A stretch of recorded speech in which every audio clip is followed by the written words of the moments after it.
when Ryan Day was on the sideline, he took his headphones off and he tossed them to the crowd.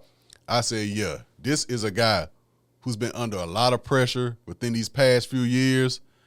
And I wouldn't have been mad if Ryan Day would have said, you know what, I finally got y'all one. I want to live in privacy and peace with my family. I done did my job. I would not be mad at Ryan Day. But it doesn't seem like that's going to happen. It seems like he's coming back and everything. But the emotion on Ryan Day's face, the emotion on those players' face, man, if you ain't a Buckeye fan, you wouldn't understand.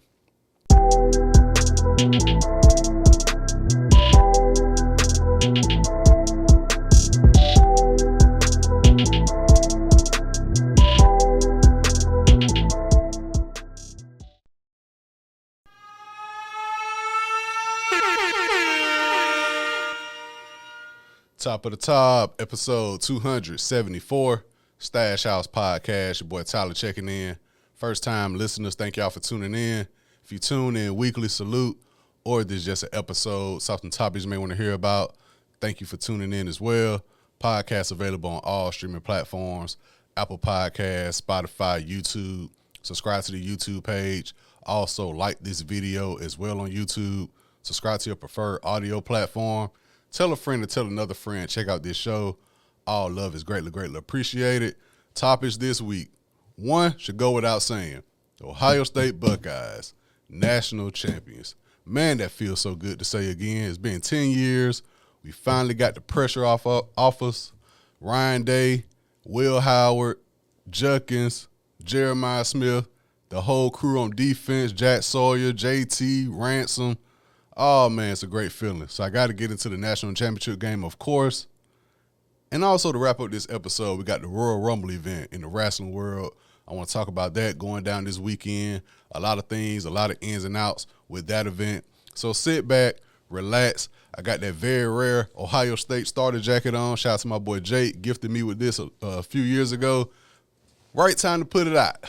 Right time to pull it out. So let's get to it. New episode, Stash House Podcast. Yes, sir.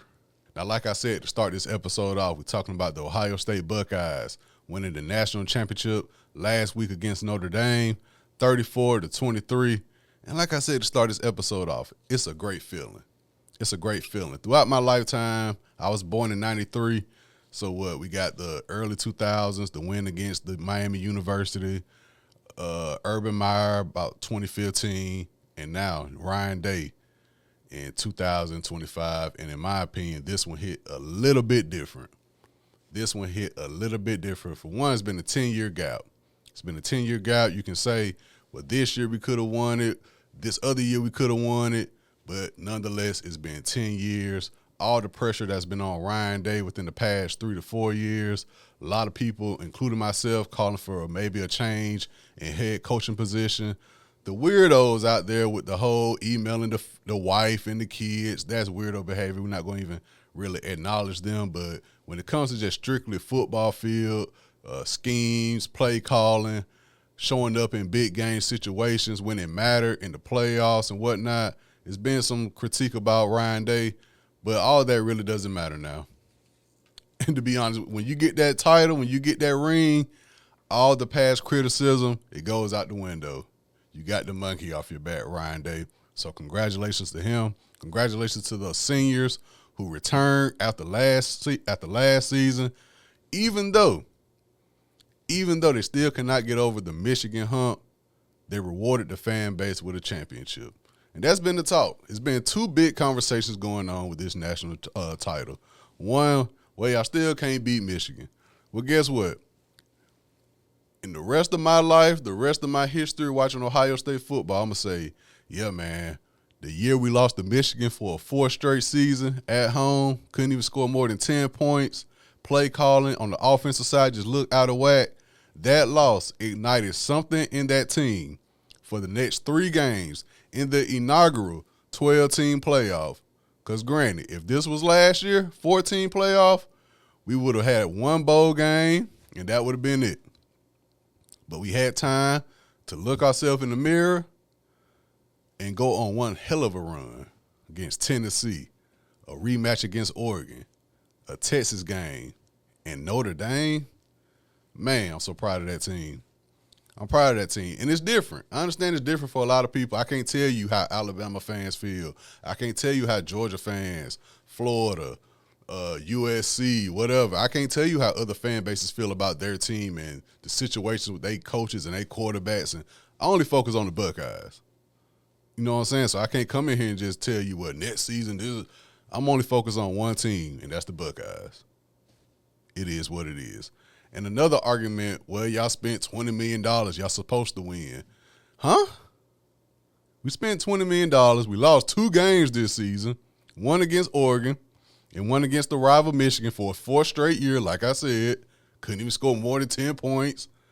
What y'all mean? And for one, this the era we in college football now. There's a reason why Nick Saban retired. You think Nick Saban retired simply because he was done coaching? Huh?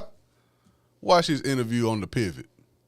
No, you can't just walk in to a player house you're trying to recruit and just throw your rings on the table, and that's the end-all be-all in college football now. That's not how it works. You could throw some rings on the table, you could throw some sponsorships on the table, and you got to throw that check on the table. If you want a player to transfer, hint, hint, over this past weekend, Jeremiah Smith, Carnell Tate, they were offered like $3 to $5 million to transfer. This the era we in. They need to put some type of policy on it. Because it's damn near like right when you hold the trophy up Monday night, Tuesday night, you waking up to text messages about trying to transfer. That's the era we in now. So that $20 million, for one, it was probably used for most of the defense to come back because most of the defense was seniors. They could have probably went to the draft last year, especially how last season went with Kyle McCord as quarterback and how that bowl game ended our season. Man, I wouldn't been mad at the seniors for not coming back, but they came back. They had a mission to complete. Within their 4 years, yeah, we couldn't beat Michigan, but damn it, we're going to get this fan base a title. And that's exactly what they did. Shout out to Will Howard. He transferred. Judkins transferred. We had to do what we had to do. And guess what? Whether you're an Alabama fan, a Georgia fan, a Texas fan, Penn State, whoever you're a fan of, they're about to open that paycheck up as well for players to transfer, for players to get accepted and do all that. That's the era we in now. They're about to pay the big bucks for the players to come. Ohio State, we had to do what we had to do. Y'all been saying all year we the best team in the country. Shouldn't the best team in the country win? It is what it is, man. Get over it. It's always next year. Ain't that what y'all been telling me for the past 10 years? SEC people? Ain't that what y'all been telling me? It's always next year, Tyler. Why fire your head coach? You got next year, Tyler. Shout it out. All right? With all due respect, shout it out. Now let's get back to this game. We defeated Notre Dame 34-23. Shout out to Notre Dame, though. Marcus Freeman, like I said last week, he played for the Buckeyes in the mid-2000s as linebacker. Shout out to Marcus Freeman. Notre Dame put up a hell of a fight. That first drive, quarterback Riley Leonard, he put his all into that first drive. That was definitely a tone setter for the game. To drive down the field, Notre Dame first drive, 18 plays, 75 yards, and they took 9 minutes and 45 seconds off the clock. Now, as an Ohio State fan, that first drive had me concerned because the defense been looking great all season. Win or lose, the defense has been looking great. And for the first drive in the national championship game, you allow a team to drive down the field and take damn near 10 minutes off the play clock. And then they came back from break. And please, college football, make the national championship game a Friday or Saturday night. For one, too many damn commercials. And on a Monday night, bro, come on, make it a Friday or Saturday night. Let's go and get it over with. So when they came back from break after Notre Dame first drive that ended in a touchdown, they was like, oh, yeah, Riley Leonard, he looked gassed. He threw it up during the commercial break. And I was like, oh, okay, we got a chance then. He gassed already after the first drive. We got a shot. Here come Will Howard. That first drive, Ohio State, great response. Great response. Drove down the field, touchdown pass to Jeremiah Smith, who was quiet during the Texas game. That was a great response. And from then on out, it was the Quinshon Judkins show. It was the Quinshon Judkins show. He had 11 carries, 100 yards, 2 touchdowns, plus 2 receptions for a receiving touchdown as well. Shout out to Quinshon Judkins. Will Howard all around, 17 for 21, 231 yards, 2 touchdowns. Will Howard ran the ball. Our quarterback ran the ball for 16 carries for 57 yards. And that wasn't what I expected. Now, granted, like I said, the Texas game before this, he had a big run for a first down and all that. But for the majority of the season, I don't think Will Howard carried the ball more than 5 times in one game. Maybe the whole season. So for him to lay it on the field, this is my last game as a Buckeye. I've been here for 1 season. I'm leaving it all on the field. And that's exactly what Will Howard did. Jeremiah Smith, 5 receptions for 88 yards and a touchdown. But defense, and granted, like I said, it's a first 12-team playoff format, so I'm guessing, well, I'm not even guessing, I'm guarantee you teams from Notre Dame side, not teams, but players from Notre Dame side and players from Ohio State side had some fatigue. They definitely had some fatigue, but Jaden Greathouse from Notre Dame, 6 receptions, 128 yards, 2 touchdowns. They stayed in the game. Now, halftime, I was very excited. Halftime, we had a big lead, but it's still a lot of football left to be played. Ibuka with a bad fumble. Notre Dame capitalized off of it. I was like, oh, come on now, y'all. I don't need a catastrophic breakdown in the national championship game. But Ryan Day and that Chip Kelly play calling, when Will Howard just kept doing a quarterback run that was obvious, I'm like, what's the fuck? I'm like, the game's not over with yet. Why y'all running the ball? I get it. You letting Notre Dame burn their timeouts. I understand that, but I was like, huh? Then Will Howard with that big pass to Jeremiah Smith that pretty much iced the game. And just to see Ryan Day on that sideline, when Ryan Day was on the sideline, he took his headphones off and he tossed them to the crowd. I said, yeah, this is a guy who's been under a lot of pressure within these past few years. And I wouldn't have been mad if Ryan Day would have said, you know what, I finally got y'all one. I want to live in privacy and peace with my family. I done did my job. I would not be mad at Ryan Day. But it doesn't seem like that's going to happen. It seems like he's coming back and everything. But the emotion on Ryan Day's face, the emotion on those players' face, man, if you ain't a Buckeye fan, you wouldn't understand. You wouldn't understand. It's not just, oh, we went out there, we played, we won games, and we the national champs. What we have endured within these past few years with Ryan Day as our head coach, different quarterbacks, Kyle McCord last season, C.J. Stroud coming up short, and now we got Will Howard, got the 2-headed monster in the backfield, Jeremiah Smith, Carnell Tate, Ibuka, the defense full of seniors, the offensive line being injured all season. This shit means something to us. This means something to us. And then we go celebrate. Shit, I got my starter jacket on. I ordered me a national championship shirt. I'm going to rock that as soon as it comes. That episode, I'm coming with it. Same way I've been, like I said, I stay in SEC country. Same way y'all been talking and talking and talking.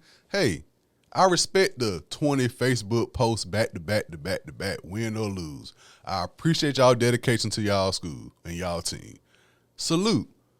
But Tyler just preferred to shut up and use his platform and say what he got to say. I ain't about to do all this paragraph writing. Oh, well, y'all spent $20 million. Look, that's what I don't care about. Y'all can't be Michigan. Look, that's what I don't care about. That Michigan cake is going to get baked later this year. Don't y'all worry about that. Y'all not about to win 5 straight. All right? Get y'all laughs off now. Salute to Michigan. Y'all did have a great ending to y'all season. Y'all beat Ohio State, and y'all beat Alabama in the bowl game. Shout out to Michigan. But y'all can guarantee y'all cake about to get baked later this season. Texas, I know y'all want a lot of y'all want to redeem yourself, Texas. Y'all on our schedule next season too. It ain't happening. Ryan Day got that monkey off his back. He got that pressure off his back now. I'm very intrigued to see what happens with Ryan Day next season. When you got that pressure off of you, yeah, you still got to deliver. It ain't like, hey, you can't come out here next season and lose 3 games now. I ain't saying that. But you can coach a little bit different. You can go to the post game with a little different mindset when you know you just got that championship. But now, I think next season, you got the pressure off of you next season, but you also got a lot of rebuilding to do. Players that are leaving. Will Howard quarterback, Travion Henderson, Quinshon Judkins, Emeka Ibuka, who, by the way, did break the Ohio State receiving record in the national championship game. Shout out to Emeka Ibuka. He had to fall back. Wide receiver University, Ohio State. With Marvin Harrison Jr. there, you got to fall back. Chris Olave, you got to fall back. Garrett Wilson, got to fall back. Jeremiah Smith this season, you got to fall back. And yet, he still got the reception record for Ohio State. Shout out to Emeka Ibuka. Defensive side of things, like I said, full of seniors that's leaving. Jack Sawyer, JT, Ransom, Denzel Burt, Williams, Hancock, Hamilton. We got some. We ain't done yet. We ain't done yet, but what a great core that's coming back. Jeremiah Smith, Carnell Tate, Caleb Downs, Sonny Styles, and Igbenogson. That's my guy number 1 on defense, who I say he'll just take the pass interference call, Igbenogson. He's coming back as well. Great player, but damn, he'll take that pass interference call without question. So as a Buckeye fan, absolutely I'm excited. Absolutely. It's been a great season to witness, and I got it all recorded. Y'all know how I felt about Ryan Day within these past few years. Hey, man, look, you lost against Georgia. Damn. Field goal, whoop-de-whoop, damn. Man, Oregon, yeah, we lost, but I wasn't too upset. It's the Michigan record that had me like, come on now. I saw somebody make a post. They were like, what's been Ryan Day's best wins as Ohio State head coach? And a lot of people said these 4 games in these playoffs and that Clemson game a few years ago, I think, was it Justin Fields, I think, was our quarterback at the time. Those are his best games. But this run, after this 4 straight Michigan loss, it showed me this is what you need to do. Shout out to Chip Kelly. Shout out to the offensive coordinators, the defensive coordinators. What a run. What a run. I'm very, very excited. And like I said, man, to those people who claim they're Ohio State fans, but when it comes to threatening messages to Ryan Day and his family, making his wife and kids uncomfortable, yo, that's weirdo behavior. When I talk about any sport, basketball, football, whatever, I'm talking what's strictly going on during the game. I'm not even thinking about their outside personal life, which does play a role because, you know, people can be affected by different things throughout the NFL season. Numerous players' houses been broken into. Of course, they got things going on in their personal life we need to be aware of, but I'm not criticizing their gameplay based on personal vendettas or nothing. Like, I'm like, dang, bro, I wish you would have threw this ball a little bit. Dang, what happened to the offensive line? I'm only thinking about strictly on the field. I'm not, oh, Ryan Day, that's why your kids. Hell no, that's weirdo behavior. That's weirdo behavior. So, nonetheless, Ohio State Buckeyes, man, I'm proud. Let's run it back. It's been a week, so I'm comfortable saying this now. Let's run it back, man. Come on. Let's run it back. We got Jeremiah Smith. We got Carnell Tate. And, before the next college football season, that's when I come on and talk about, you know, who's starting at quarterback and whoop-de-whoop. But for now, let's celebrate. Let's enjoy. Get the parade started. Buckeye Nation, we did it.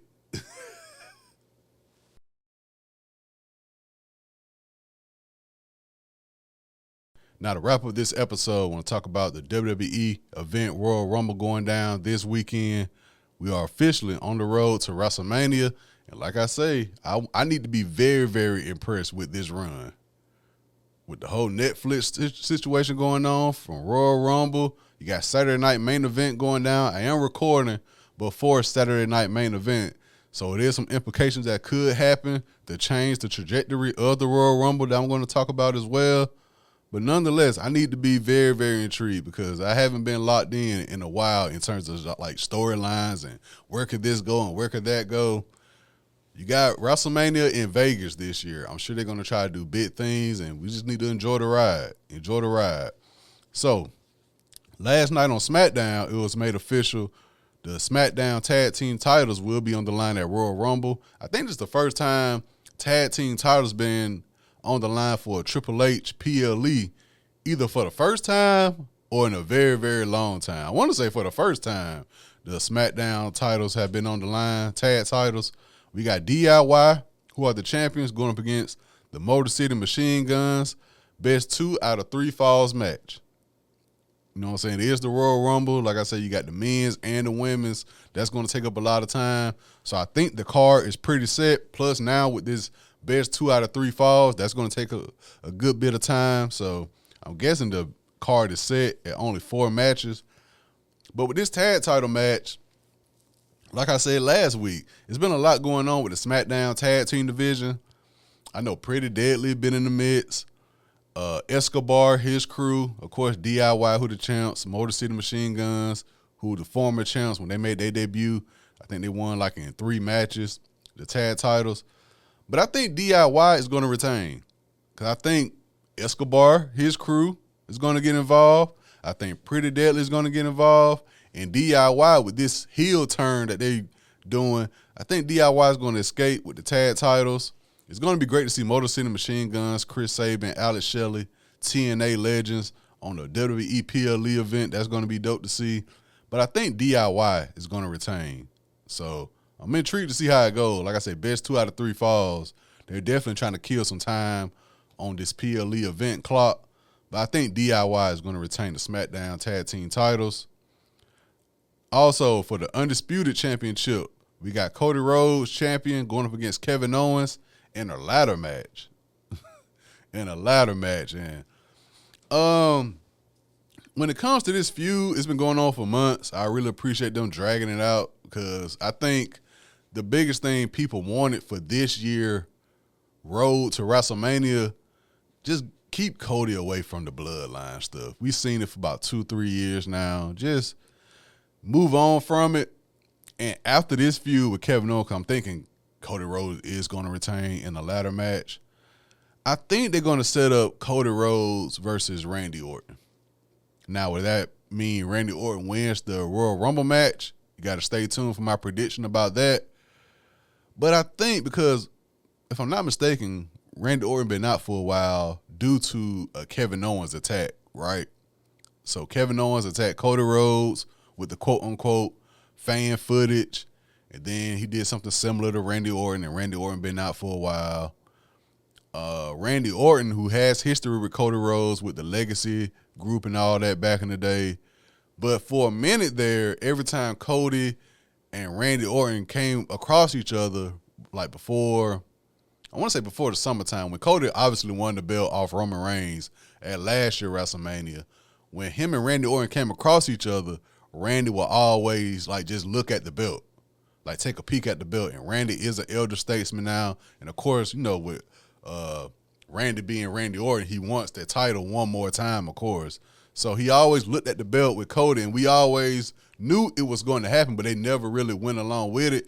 I thought they could have did it right after maybe Cody and Kevin Owens' second match against each other. Like, okay, move on, let him go to Randy next, and whoop-de-whoop. But maybe they try to set it up for a Royal Rumble. Maybe they try to set it up for WrestleMania. Because I do not want to see Cody Roman 3. Is it dollars involved with it? Of course, but I don't think a lot of the fan base want to see that. Like WrestleMania 39, you had Roman win. Last year WrestleMania, you had the epic conclusion with Cody winning, everybody coming from the back and all that. I think that's it. You don't need to do a part 3. I know it sounds great, Cody Roman 3 at WrestleMania. It sounds great, but I think a majority of the fan base just don't want to see it. You know what I'm saying? So I won't be mad if they do Cody versus Randy at WrestleMania. But in terms of this ladder match, I am intrigued because I don't look at Cody nor Kevin Owens as the typical ladder match guys, but I am tired of Falls Count Anywhere, no holds barred. I am tired of those matches, so I'm not mad at a ladder match. It could make for a very intriguing finish. I would like to see what type of moves these two come up with in a ladder match. Like, how crazy do they go for this type of match? So I'm very intrigued to see how it goes. But I got Cody Rhodes retaining. And like I said, we'll see what the result of the Royal Rumble, how Cody Rhodes' WrestleMania will look this year as champ. Now let's talk about the Royal Rumble matches, starting with the women's. In terms of the women's division, they have added the mid-card titles to both Raw and SmackDown. Raw has the Intercontinental Championship. I think Lyra Valkyria has that. SmackDown has the United States title with Chelsea Green. SmackDown Women's Champ, we got Tiffany Stratton, who cashed in on Nia Jax, so now she's the champ on SmackDown. And Raw, we got Rhea Ripley.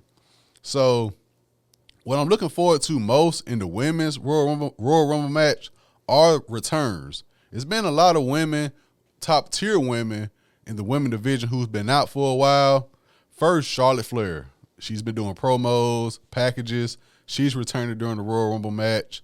She's the most decorated women's athlete in wrestling in the history, I believe, and this coming from a person who grew up watching Trish Stratus and Lita and Victoria and Molly Holly and Ivory, Chyna, all these women throughout the years, Jacqueline, all these women throughout the years. But when that bell ring, Charlotte Flair go crazy. Charlotte Flair goes absolutely crazy. So she's returning. Jade Cargill. And my guess is that when Jade Cargill returns in the Royal Rumble match, both Bianca and Naomi will be in the ring, and then we'll find out who probably attacked Jade Cargill. I think that's what she's going to aim for when she gets in the ring, because we're guessing it's either Naomi or Bianca. I think a majority of people are probably thinking Naomi, but that Jade Bianca, just putting them on a poster together versus each other, depending on how much progress Jade Cargill has made in ring.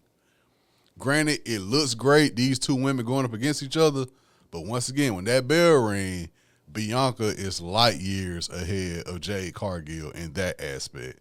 So I'm guessing when she enters the Royal Rumble match, she probably will aim for whoever attacked her, or they might drag it out to where it's like how Triple H and Shawn Michaels did all those years ago, where they show footage from that night who actually attacked her, and it is like she watching it, and then they show it, and then she turn around, and it's probably like Bianca or something, and we'll probably have a heel turn from Bianca or Naomi. So we'll see where that goes. But Jade Cargill, I'm guessing she's going to return as well. Also, Asuka and Kairi Sane been ducked off for a minute from Damage Control. So I'm guessing them two will make their return. And Becky Lynch. These are women, Charlotte Flair, Jade Cargill, Asuka, Kairi Sane, and Becky Lynch. These are top-tier women in the women's division who've been gone for a good while. And you can tell their absence has been felt. On the Raw side of things, the whole Liv Morgan, Rhea Ripley, that played its course. It's time to move on from that. On SmackDown, Nia Jax, Tiffany Stratton, you've been holding on to that for a good bit of the ending of 2024. You finally got the payoff with that. But it's time to get things back going in the women's division. I'm tired of seeing just the same women week to week. Like, where's not Piper Niven, she with Chelsea Green. Where's from the Wyatt Six, Nikki Cross? Like, the Wyatt Six been ducked off for a while, so I'm guessing Nikki Cross is going to return as well in the Royal Rumble. Like, let's get things going, Triple H. Come on now. Who will get those moments in the Royal Rumble match? Like, when they come in, they're like a house on fire, as JR say, do big moves and whoop the whoop. I think this probably goes without question, I think the NXT girls are going to have a great showing in the Royal Rumble match. Because that's the whole reason for this. We got the whole, what they said on SmackDown, it's the transfer period.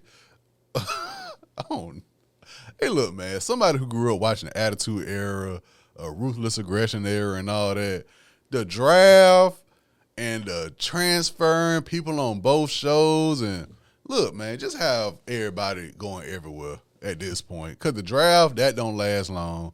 Now you got people moving from Raw to SmackDown. Of course, with this whole Netflix situation going on, I'm guessing they had to be like, hey, we probably want these guys over here, these guys over here. So the draft doesn't even matter no more. Got Damian Priest showed up on SmackDown, Rhea Ripley. Come on, dog. So I'm guessing in the Royal Rumble match, we will see some NXT women get the spotlight shown on them, and possibly some who will go to Raw or SmackDown very, very soon. So I'm looking for that to happen. And my prediction for the women's Royal Rumble match, as cliche as it sounds, I got Charlotte Flair winning. I don't see anybody else right now to where I'm like, yeah, they about to get that push. So I'm going to go with Charlotte Flair. Charlotte Flair returns and win the Royal Rumble match. Now, with the men's Royal Rumble match, I can't think of too many people returning. I'm sure we're going to have some shocking entries. Like I said, with the whole TNA agreement going on with NXT, I'm guessing we're going to get some TNA guys, Joe Hendry. I would love to see Dolph Ziggler come back under his new name in TNA, and I would love to see that. I'm sure Trick Williams from NXT, he was going to be an entry. Who else? What's my guy? I can't think of his name, though. The NXT champion, the big black dude. I'm guessing he's going to be in there as well. But I can't think of too many people returning for the men's side. But I'm thinking it's going to be more NXT and TNA guys as well. Who will get moments? Trick Williams. I think Trick Williams is going to have a great showing in the Royal Rumble match, especially if you're trying to bring him up to the main roster. Him and Carmelo Hayes may have a good back and forth. That'll be dope with their history. Newly signed Penta from AEW. I think he's going to have a great showing. I would love to see a destroyer happen on the side of the ring like he used to do in AEW and eliminate somebody. I would love to see that. So I think Penta going to go crazy. If he's in the Royal Rumble match, I think Jacob Fatu is going to have a great showing. John Cena, who's last year as a professional wrestler, he's retiring. This is glory run to end it all. I think he's going to have a great showing in the Royal Rumble match. And my boy Chad Gable. Man. Yeah, you taking the losses and all that, but I think Chad Gable's going to have a great Royal Rumble showing.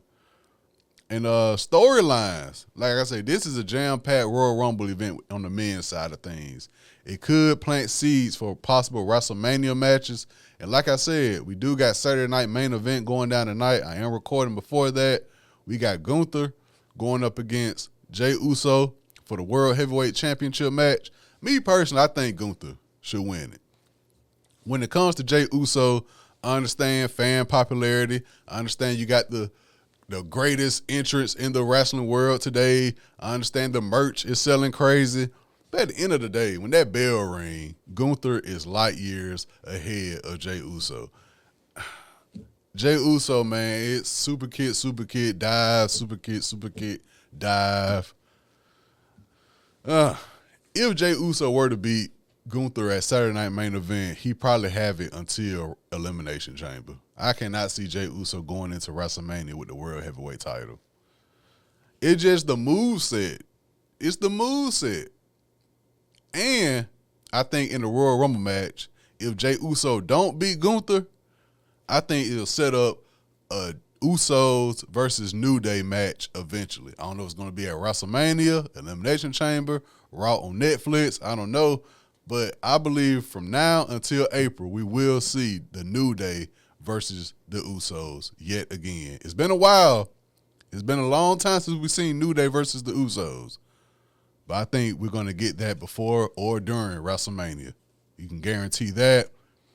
Roman Reigns, who's had a crazy history in the Royal Rumble match. That year he won and everybody booed him. The Rock came out, everybody still booed him. I think Roman Reigns would be the go-to to win, but he probably has the biggest question mark in terms of his road to WrestleMania.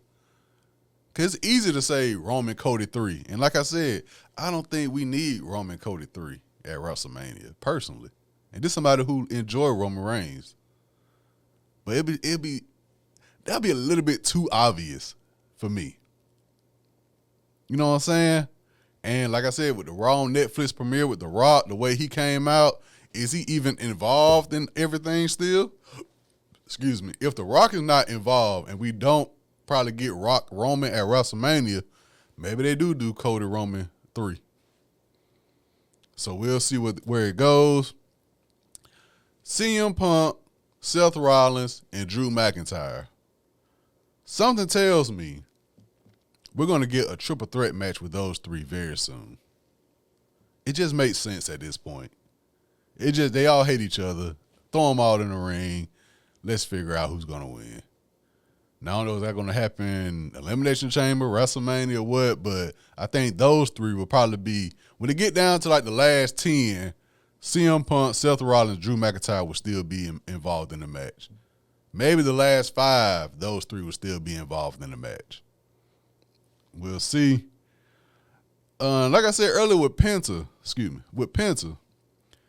I wonder will we ever get Penta versus like Dominic Mysterio. I feel like I ain't seen Dominic wrestle in a while.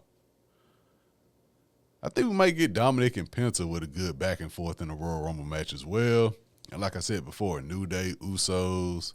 There's a lot of things that can happen with these men Royal Rumble match. And if Gunther does so happen to lose to Jey Uso and Gunther doesn't have the belt at Royal Rumble, Gunther is winning the Royal Rumble match. That's my prediction.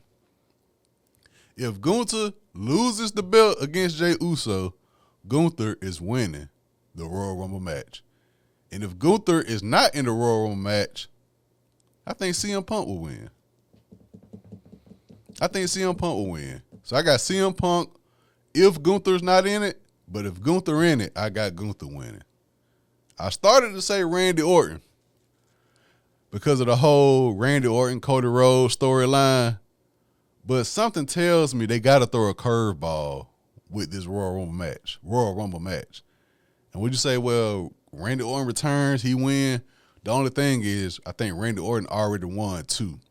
I think this is going to be the year somebody has to win for the first time. That's my whole thing with this. I think somebody got to win for the first time the Royal Rumble match. This can't be your second. So Roman, Randy Orton. I can't remember if Seth Rollins won one before. I know Drew McIntyre definitely, of course. I can't remember if Seth Rollins won the Royal Rumble before. But I'm going with either Gunther or CM Punk. That's my prediction. So my predictions for the Royal Rumble event: SmackDown Tag Team titles, 2 out of 3 falls match, DIY going up against Motor City Machine Guns. I got DIY retaining. Undisputed Championship match, Cody Rhodes going up against Kevin Owens. In the ladder match, I got Cody Rhodes retaining. Women's Royal Rumble match, I got Charlotte Flair winning. And the men's Royal Rumble match, Gunther, if he doesn't have the belt, I got Gunther winning. But if not, I got CM Punk winning. And those are my predictions. So I appreciate y'all for tuning in. This has been episode 274 of Stash House Podcast. Make sure you guys go out, have a great work week, a great school week. Stay safe, be mindful of your surroundings. Drink plenty of water. Stay prayed up, get your money, mind your business. All in all, keep me in your prayers. I keep y'all in mind, man. Salute.